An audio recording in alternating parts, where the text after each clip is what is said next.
dami nakakamiss dun sa podcast ko actually. Meron akong isang friend, meron siyang tanong sa akin na please sagutin ko daw. Yung kahit brief lang na opinion ko, gusto niyang malaman. So, ang tanong niya sa akin is, kapag ba nararamdaman mo na ayaw na ng partner mo, ayaw na sa'yo, ano ba yung dapat mong gawin? Ipilit mo pa or i-let go mo na? So, ang masasabi ko dyan, ganito. Yun ay depende sa sitwasyon. Kasi, syempre, kung feeling mo kaya pang i-workout, why not? I-workout mo. Diba? But if you think na lahat ng effort ay ginawa mo na, but still, parang wala lang sa kanya, you should always know when enough is enough. Dapat alam mo kung dapat ka na bang huminto o dapat pa bang magpatuloy ka. Alam mo, ang love, affection, attention, hindi yan ipinagmamakaawa. Hindi yan ipinaglalaban. Kasi ang love, affection, attention, lahat ng shun na yan, kusang ibinibigay at nararamdaman yan nung taong nagmamahal. Kumbaga, kapag mahal ka ng isang tao, kahit nga gaano pang kalayo yan pupuntahan ka, dadayuhin ka niyan, makasama ka lang niyan.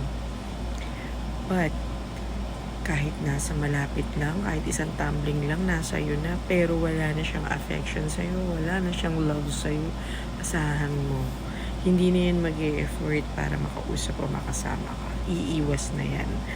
So, that's the moment na kailangan na siguro huminto. Don't beg for attention. Don't beg for love and attention. And yung affection, kusang nararamdaman yun. Hindi mo kailangang magmakaawa na magkaroon siya ng attention sa'yo, affection sa'yo, love sa'yo. Hindi ganun yun. Kasi alam mo, kahit nga minsan tayo, di ba, wala tayong feeling sa isang tao. Pero yung tao, mahal tayo. Di ba, lahat ng paraan gagawin yan para lang makasama tayo, makausap tayo, para lang makuha tayo, di ba, makarelasyon tayo. Ganun naman nag-uumpisa ang lahat. Liligawan ka, lahat ng pambobola gagawin yan. So, ikaw naman ngayon, syempre mahuhulog ka kapag ayan na, alam mo na. Kumbaga ang akin, ito, simple opinion lang. Never beg for attention, lalong-lalo na never beg for love and affection. Hindi yun hinihingi, hindi rin yung pinagmamakaawa na makuha. Yun ay kusang nararamdaman at kusang lalabas yun sa tao once na mahal ka niyan. Yun lang naman yun. Diba? So, my friend, sana na satisfy ko yung tanong mo. Alam kong mahirap, friend. Alam kong mahirap na pag nandun ka sa ganun sitwasyon. Kasi minsan tayo, ugali natin na ayoko na, hindi ko na siya i-chat. Ayoko, hindi ko na siya sasagutin. Umiiwas ka na. Pero ayan, nag-chat sa'yo. Hindi mo matiis. Kasi nga, ganun nga yung love. Ganun nga yung affection na kapag andyan na, hindi mo na maiwasan. Kasi nga yung andun di ba? Existing yung love Pero kapag wala na, dead man na, comatose na sa'yo yung isang tao, huwag na. I-let go mo na yan. Hindi na worth it. Diba? Hindi na para magmasim sila. So, i-let go mo na. Hayaan mo. Diba? Puyo ba siya, diba? Kaya, move on. Yun lang. I-let go mo yan. Kasi pag mahal ka niyan, kusang babalik yan sa'yo. Ganun yun. Okay. Mga friend ko, alam mo, vampira Minsan alam nyo, magla-live ako. Tumawag kayo. Phone patch. May isa pang tanong yung friend ko. Ayaw mga magpa-mention. Magpabanggit. Okay, sige. May isang tanong yung friend ko. Ang tanong niya sa akin, um, nagkakagusto daw siya sa may asawa. Okay. So, ano daw ba yung dapat niyang gawin? Iwasan daw ba niya? O ipagpatuloy niya? Kailangan pa bang i-memorize yan? Girl, alam naman natin na kapag ganyan yung pinasok mo, para kang kumuha ng bato o martilyo, ipinukpok mo sa ulo mo. Hindi, kasi, di ba? Bakit naman kasi ganun yung tanong? Friend, ang awkward kasi. Hindi naman na, ano mo, yung mga sitwasyon na hindi maiwasan. Na napupunta ka sa ganun sitwasyon na magugulat ka na lang. There's no such thing as accident. Walang ganun. Lahat ng bagay na ginagawa natin, lahat yan, ginawa natin. Hindi tayo nagkagusto sa isang tao yung just overnight. Proseso yan. Bago mo gustuhin na-develop ang isang bagay is dalawa kayo nagkasundo, dalawa kayo nag-usap na maglalaro ng mga ganyan. At alam niyo yung consequence nun. Since sinabi mo nga, friend, na may asawa yan, so anong sitwasyon yung kahihinatnan, di ba? Ito rated PG ha, parental guidance to mga friend, mga mami, yung mga anak niyo, huwag niyo po sanang i-allow na makarinig ng mga ganito. Kasi itong mga friend ko, alam niyo, totoo yan. Alam mo, makakatawa lang kasi. Iba-iba yung mga friend mo, iba-iba yung mga senaryo, mga problema. Pero nakakatawa kasi, ano sila sa'yo? Tiwala sila sa mga advices mo, mga payo mo. So, ako naman, friend, alam niyo naman yung sagot ko sa ganyan, ever since. Doon lang tayo sa tama. Kumbaga, kung dumarating yung time na sabi mo, bigla ka, natawa kasi ako. Sabi mo, bigla ka, pag-gising mo, mahal mo na pala. Friend mo lang gano'n. Okay? Natawa naman ako sa'yo, bakla. Pwede ba yung pag-gising mo, ay, aksidente, minahal mo. Friend, bago mo mahalin ang isang lalaki, it's a process. Kumbaga, bago mo magustuhan ng isang lalaki, it's a process. Diba, maaaring niligawan ka, maaaring sinuyo ka, hanggang sa ikaw ay nahulog sa kanyang litag, at ikaw naman ngayon ay nakipagkasundo, nakipagrelasyon, hanggang sa ayan na, hanggang sa nalaman na ay naku. Hindi, there's no such thing as one click in my feelings. Okay? It's a process. Okay? Hindi nangyayari in just overnight now ang love, ang affection. Okay? Nangyayari yan, proseso. Nagkagustuhan, nagkita, nagkaaliwan, nagkamulahan.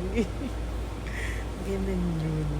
Kaya ikaw bakla, ikaw friend, alam mo maganda, pag-usapan natin yan nang merong Starbucks. Parang maganda-ganda yung kwentuhan. Meron pa ako isang friend na mamaya, i-discuss ko yung topic naman na tanong naman niya. Ang dami kong pa-chat natatawa lang ako kasi namimiss nila yung podcast ko. Ang tagal ko na rin hindi nagpa-podcast. So, namimiss naman nila yung ng kwentang advice ko. Okay. So, ayun lang, friend. Alam mo naman ang sagot ko dyan. Alam mo, hindi maganda ang kahihinatnan. Okay? Maganda ka, friend. Maraming makakagusto sa iyo. Binata. Lalo na ikaw dalaga ka. Yun yan. Kaya, hindi inaantay yan. Kusaring darating yan. I-relax ka lang. Chill-chill ka lang. Huwag ka maghabol. Walang ganun. Kahit matanda na in love pa. Diba? Ito, yung isang friend ko naman ito, medyo serious naman ito. Serious matter. Medyo legal advice ang gusto. Pero, actually, I'm not professional. I can give you only an opinion about, my own opinion about that kind of topic, that kind of issue. Pero I am not a legal advisor para ano. So, sasabihin ko lang yung opinion ko about that. Okay, ang question ni friend is, ang father ng kanyang anak ay hindi nagsusustento. Pero in-acknowledge naman sa birth certificate yung anak nila. Hindi walay na sila. And then may iba ng pamilya siya, si friend, at may ibang pamilya na rin si boy. Well, ano ba daw dapat ang gawin niya? Kailangan daw ba na mag-demand siya ng sustento? O kailangan daw ba ay hayaan na lang daw niya?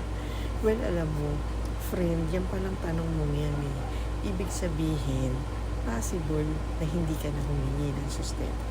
Kasi yung mga bagay, mga babae na humihingi ng sustento para sa anak nila, yun yung mga siguro kinakapos sila sa financial para masustain yung needs nung kanilang anak, kaya humihingi ng saklolo dun sa father.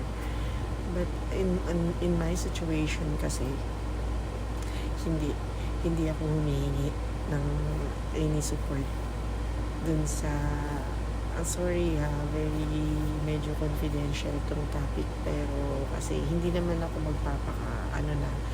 hindi na ako malinis pa, di ba? Ayoko nung ganun. Hindi na, huwag na tayo magpaka-ipokrita sa ating buhay. My life is an open book. Alam naman yan ng marami. Given that I am in your same situation, we both have same situation. Ako kasi, simply, I can sustain the needs of my daughter. Kaya, hindi ako humingi ng kahit panggatas doon sa father ng anak ko. Kung magkukusap.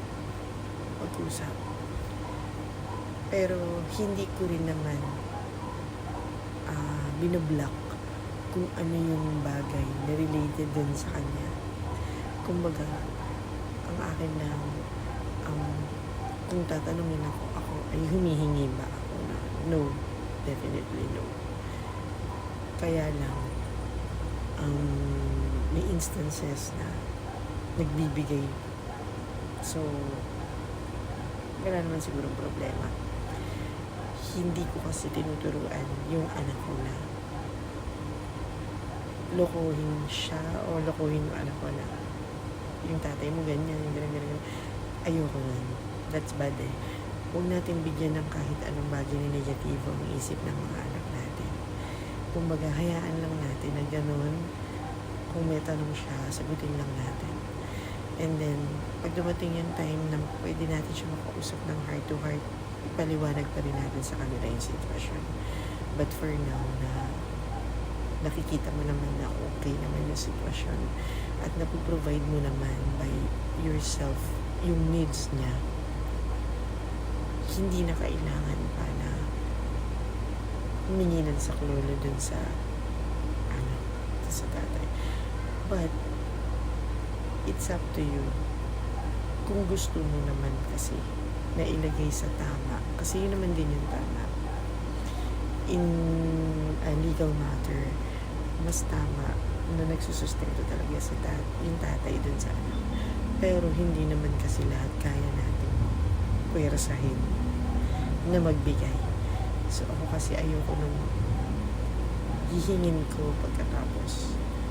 Hindi, para kang magmumukha ka lang na na nagbibeg ka for support. Hindi ko sinasabi na tama ako. This is my personal I'm not saying na ako yung tama because like what I've said, this is my own opinion and ito yung ina-apply ko sa amin, diba? Ako kasi I don't want complications eh. kung kaya ko naman i-provide, hindi ko naman hingin yung tulong, di ba? So, ganun lang. Kasi parang, ayoko lang makipag-usap, ganun.